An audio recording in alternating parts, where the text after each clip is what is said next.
The morning she disappeared felt calm in a way that later seemed cruel. Glacier National Park woke slowly that day, wrapped in pale light and cold air that settled into the lungs with every breath. The mountains stood unmoving, ancient and indifferent, their snow-dusted peaks glowing faintly as the sun rose higher. To most visitors, it was just another beautiful day in a place designed to humble people with its scale. To her, it was supposed to be a simple hike, quiet, grounding, forgettable in the best way. She had arrived at the park alone 2 days earlier. Friends knew she needed space, a reset after months of feeling overwhelmed by life that refused to slow down. Work deadlines, relationships that felt half-finished, conversations left hanging. She carried all of it with her when she drove through the park gates. Glacier promised something different: silence, clarity, the kind of beauty that didn't ask questions. That morning, she packed lightly: a small backpack, water, a phone with a partially charged battery. She checked the weather, saw nothing alarming, and chose a trail known for its views of a clear alpine lake. Rangers would later say it was a reasonable choice for someone with her experience level. Nothing reckless, nothing that screamed danger. She took a photo before starting the hike. Her hair was messy from the cold air, her face flushed, eyes bright in a way that suggested relief. She sent it to a friend with a short message: "I needed this." It would become the last confirmed image of her alive.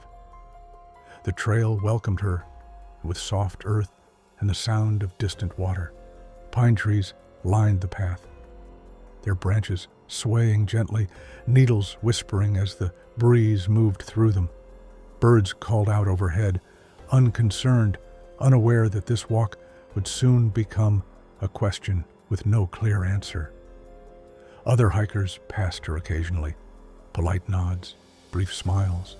No one noticed anything unusual. As the hours passed, the trail grew quieter. Fewer people ventured deeper, especially toward the lake. She didn't mind. Solitude was part of the reason she had come. She walked steadily, stopping now and then to take photos, to breathe, to let the stillness settle into her bones. Her phone recorded a few short videos: water rippling over stones, sunlight filtering through trees, ordinary moments, innocent and calm. Sometime after midday, she reached the lake. It was colder than she expected. Even in summer, the water was so clear, it looked unreal, like glass poured into the earth. Rocks rested at the bottom, sharp and undisturbed, visible even from the shore. The surface reflected the sky so perfectly that it felt like standing at the edge of another world. She stood there for a long time, silent, absorbing it. No one knows exactly what she did next. There were no witnesses, no cameras, just possibilities. Searchers would later theorize she walked along the edge, maybe to find a better angle for a photo. Others believed she sat on a rock to rest. Some suggested she waded in briefly, curious, unaware of how shockingly cold the water could be. The truth stayed hidden beneath the surface, locked away with her final moments. When she didn't return that evening, no alarms rang immediately. Solo hiking wasn't unusual. Trails ran long. Cell service was unreliable. Friends assumed she was still enjoying the park, disconnected by choice. It wasn't until the next morning, when her car was still parked where she'd left it, and her phone went straight to voicemail, that concern began to harden into fear. Park rangers initiated a search within hours. Teams moved quickly, trained for these situations. They followed the trail she had chosen, scanning the ground for footprints, broken branches, anything out of place. Helicopters cut through the sky, their blades echoing off the mountains. Dogs were brought in to track her scent, noses low, moving with purpose. But the trail told an unsettling story. Her footprints were visible for most of the hike, clear, steady, purposeful. Then, near the lake, they simply stopped. No sign of struggle, no sign of wandering off in panic. Just an abrupt ending, as if she had stepped out of the world without leaving a trace. Days passed, then weeks. Volunteers joined the search, combing the area again and again. The lake was scanned from the surface. Divers entered the water, fighting cold that numbed fingers and blurred vision. Visibility dropped quickly the deeper they went. Rocks loomed out of the dark like silent sentinels. Nothing moved, nothing answered. As time stretched on, theories multiplied. Some whispered about wildlife, though there was no evidence. Others speculated about accidents, slips, falls, sudden medical emergencies. A darker few suggested she might not want to be found at all. Each theory brought comfort to someone and pain to someone else. Her family arrived, hope etched into every line of their faces. They waited by ranger stations, answered the same questions repeatedly, clung to updates that offered little. Every night the park grew quiet again, swallowing voices, lights, and unanswered prayers. Eventually, the search slowed. Resources shifted, leads dried up. The park returned to its rhythm, visitors coming and going, unaware of the absence woven into the landscape. Officially, she was listed as missing. Unofficially, many feared the worst. The lake remained still, its surface unbroken, hiding whatever secrets lay beneath. And somewhere in that silence, 8 months of waiting began, months filled with questions no one could yet answer. The months after she vanished settled into a strange, heavy quiet. Winter crept into Glacier National Park, slowly at first, then all at once. Snow-sealed trails, lakes froze at the edges, and search operations were officially suspended. The wilderness that had swallowed her now stood guarded by ice and distance, untouchable and unwilling to give anything back. For her family, time did not move forward. It stretched. Days blurred together, each one starting with the same hope and ending with the same silence. They replayed her last messages again and again, studying every word, every emoji, every pause between texts as if meaning might suddenly appear. Investigators did the same with facts. They mapped the trail repeatedly, reviewed ranger logs, interviewed hikers who might have crossed paths with her. Nothing new emerged. As winter deepened, the case began to fade from public attention. Headlines moved on. Online discussions slowed. Only a small group continued to speak her name every day. Family, close friends, and the rangers who couldn't quite let go of the unanswered question the lake represented. When spring finally returned, it did not bring relief. Snowmelt swelled rivers and lakes, turning calm waters unpredictable. The lake where she had last been seen rose higher, darker, colder. Divers returned cautiously, aware that shifting currents could hide what had once been visible. They searched again, methodically, grid by grid, descending into water that stole warmth within minutes. Still, nothing. Some investigators began to suspect she had never entered the lake at all. Maybe she had walked away along an unmarked path. Maybe she had encountered someone. Maybe the truth lay somewhere far beyond the trail everyone was focused on. Each new idea sparked brief urgency, then fizzled out when evidence refused to cooperate.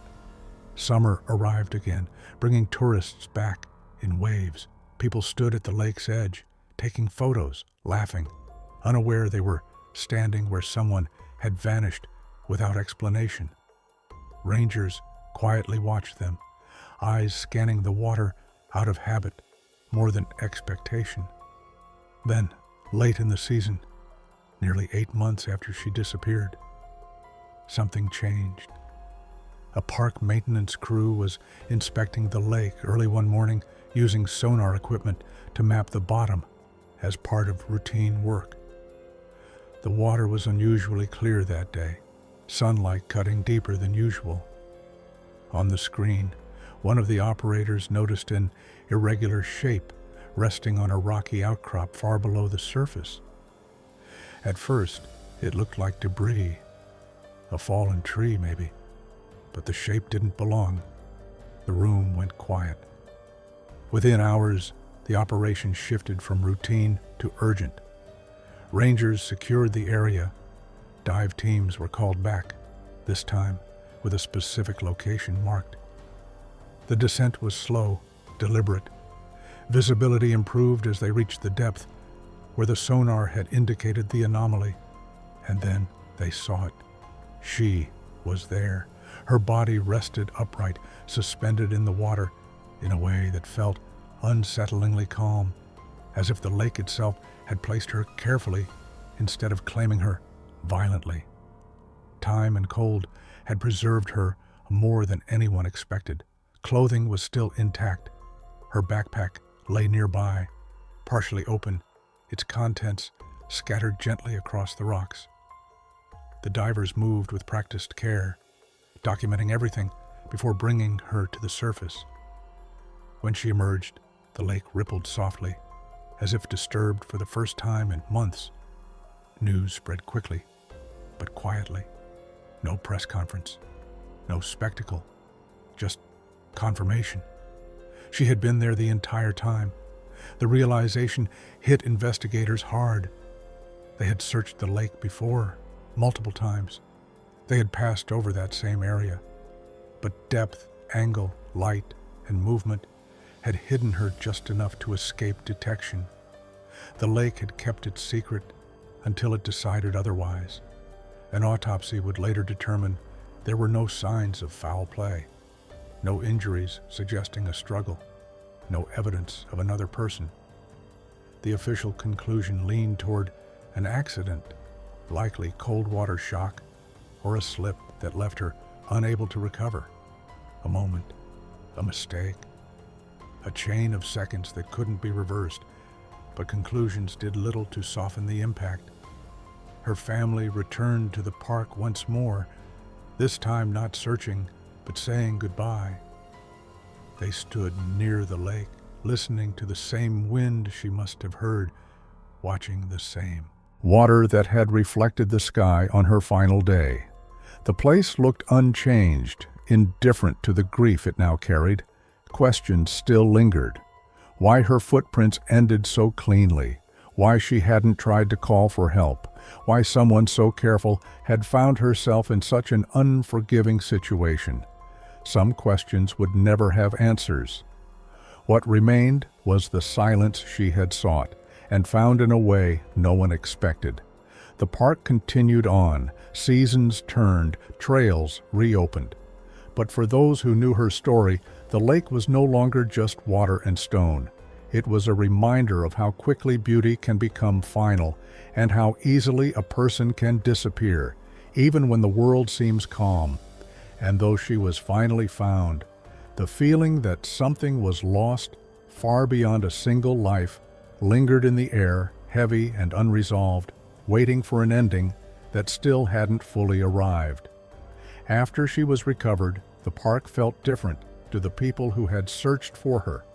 The trails were the same, the trees still whispered in the wind, and the lake continued to mirror the sky without emotion, but the weight of knowing settled into every familiar place. For months, the question had been where she was. Now the question had shifted to why it had happened at all. The investigation quietly closed not long after. Reports were filed, timelines finalized, conclusions carefully worded. Accident, environmental factors, cold water shock. Each phrase was precise and professional, Yet none of them captured the human cost behind the words. They explained how a body ended up at the bottom of a lake, not how a life ended so suddenly in a place meant to feel safe. Her belongings were returned to her family in simple boxes. A backpack that still smelled faintly of pine and water, a phone that held moments frozen in time, photos she never posted, videos she never watched again. The battery had long since died, but its contents spoke loudly enough. Ordinary memories, ordinary plans, proof that she hadn't expected this ending. In the weeks that followed, people returned to the lake with new eyes. Some came out of curiosity, others out of quiet respect. They stood at the edge longer than usual, listening, imagining the last moments of a stranger whose story now felt uncomfortably close. Parents held their children's hands tighter. Solo hikers paused before stepping forward. The wilderness had reminded everyone of a truth they often tried to forget. It doesn't bend to good intentions. Her family chose not to hold a large public memorial. Instead, they gathered privately, sharing stories that existed long before the headlines. They spoke about her laugh, her restlessness, the way she chased silence when life grew too loud.